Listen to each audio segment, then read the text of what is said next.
welcome back to Pokemon episode summaries. Today I'll be doing episode 10, Bulbasaur in the Hidden Village. On their way to Vermilion City, the gang tried to take a shortcut, but have gotten lost, leading Ash and Misty to fight over which one was responsible for getting them lost. Brock, tired of the bickering just like last episode, suggests they take a break and relax.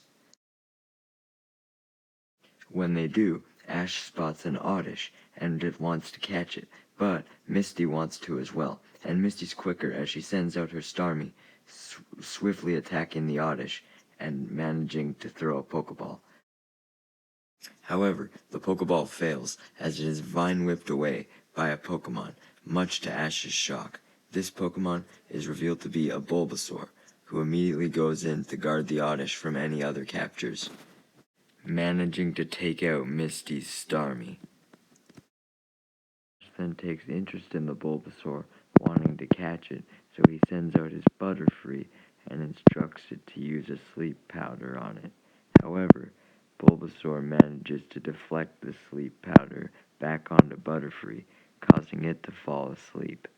Bulbasaur and Oddish then run away, much to Ash's frustration.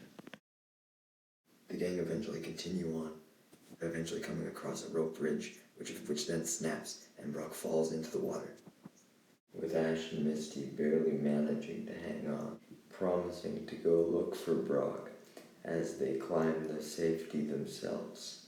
Unfortunately, they can't stay in safety for much longer, as Misty falls into a pitfall trap like the ones Team Rocket would use, meaning Ash has to pull her out. Even after Ash saves Misty from this, they then fall into another trap as Misty trips on a net, suspending them in the air.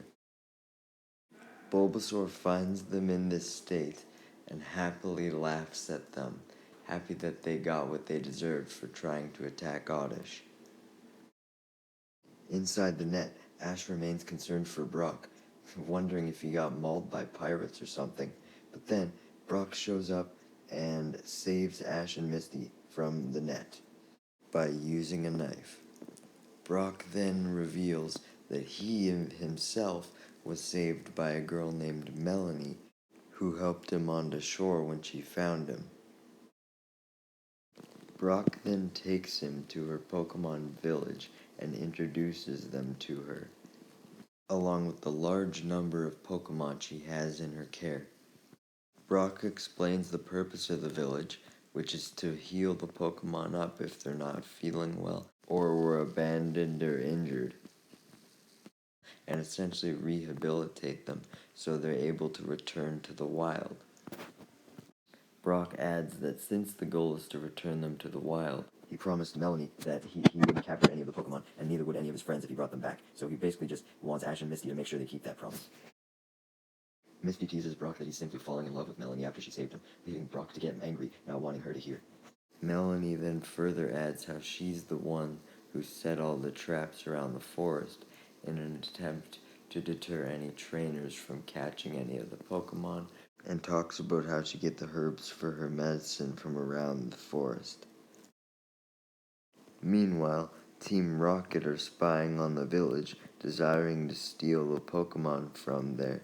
But when they go to cross the bridge to get there, they end up falling. Unfortunately for us, though, this won't be the last we see of Team Rocket this episode. Back at the village, despite Misty teasing Brock for only doing this because he loved Melanie, she did agree to stop capturing Pokemon in the area, as did Ash, who is all for Melanie's idea of protecting Pokemon. In fact, he's so concerned with making sure that the Pokemon stay uncaught that he's worried that the traps would really be enough to thwart the best of robbers. Thankfully, though, the best of robbers don't seem to exist in the Pokemon universe, as Jessie and James continue to fall into even more traps, just like Ash and Misty did when they climbed out of the water. They end up getting jealous at this, mad that no one ever falls into their traps, but they're falling into all these ones. Back at the village, Ash and Brock tend to a Staryu, while Misty finds the Oddish that she tried to capture and apologizes to it. The Oddish happily accepts Misty's apology But Ash comes in and jokes that Oddish shouldn't accept the apology from someone as heartless as Misty, leading Ash and Misty to bicker as usual. This bickering alerts the Bulbasaur, who assumes that Oddish is in danger and tries to attack Ash and Misty, successfully tackling Misty down to the ground. Melanie jumps in Bulbasaur's way to stop it from doing any more damage, and explains that Bulbasaur was the caretaker of the village, so it was very protective of all the Pokemon there. Melanie tries to convince Bulbasaur that Ash and Misty aren't bad trainers, but Bulbasaur does not trust them, attempting to angrily nudge Ash out of the village. Ash doesn't take offense to this, as he admires Bulbasaur's determination to its goal, and even agrees with it, believing in protecting Pokemon.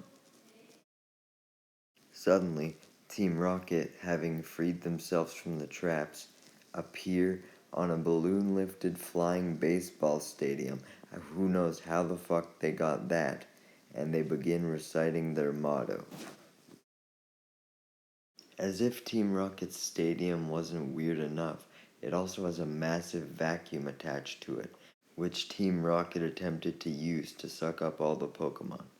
Thankfully, Brock takes action, getting the assistance of the others to move all the Pokemon into the cabin before they can get sucked up. Unfortunately, Oddish doesn't make it in time, much to Misty's horror, and begins to get sucked up into the vacuum before being saved by Bulbasaur's Vine Whip and being successfully carried by Bulbasaur to the cabin with Ash's help to block the wind. Jessie stresses that all the Pokemon are now in the cabin, so they won't be able to suck them up, but James reassures her that them all being in the cabin actually made their plan easier, as now they just have to focus the vacuum on one spot. Bulbasaur attacks the vacuum with Vine Whip, attempting to defend the cabin, and Ash joins in by sending out his Pidgeotto and instructing it to use Gust.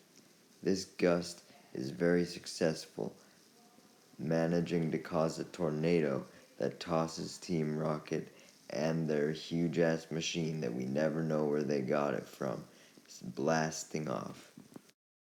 With Team Rocket and the tornado gone, Melanie requests that Ash take Bulbasaur with him, stating that she saw how good of a team Ash and Bulbasaur were when they saved Oddish. Ash initially doesn't want to take Bulbasaur, as he doesn't want to leave the village without its protector, but Melanie insists that the Pokemon don't need a protector anymore, and that it's time for them to get back into the wild, stating that they were becoming too dependent on Bulbasaur, and that wasn't good for them either. She also adds that she didn't like how Bulbasaur's growth was being hindered by having to stay and guard the Pokemon, stating that it would be better off with a trainer where it can unleash its true potential. This convinces Ash to take Bulbasaur on as his own Pokemon, but Bulbasaur only agrees if Ash can beat him in a battle. Pikachu successfully manages to dodge Bulbasaur's vines when Ash sends him out, but Bulbasaur manages to tackle him, which manages to knock Pikachu down and severely scratch him, as you can see by this image here. Then, Bulbasaur picks Pikachu up with its vines, trying to slam it against the ground. Ash does manage to gain the advantage back, though, as he calls for Pikachu to use a Thunderbolt, which is somehow able to inflict confusion on the Bulbasaur, as it uses its vines as circuits for the electricity. This essentially knocks Bulbasaur out enough so that Ash can catch it. With Bulbasaur now going with Ash, Brock asks Melanie if she would like him to stay behind and take care of some of the Pokemon, but Melanie declines, disappointing Brock a little bit. The episode ends with Misty teasing Brock about being in love with Melanie again, with Brock trying to shush her once more.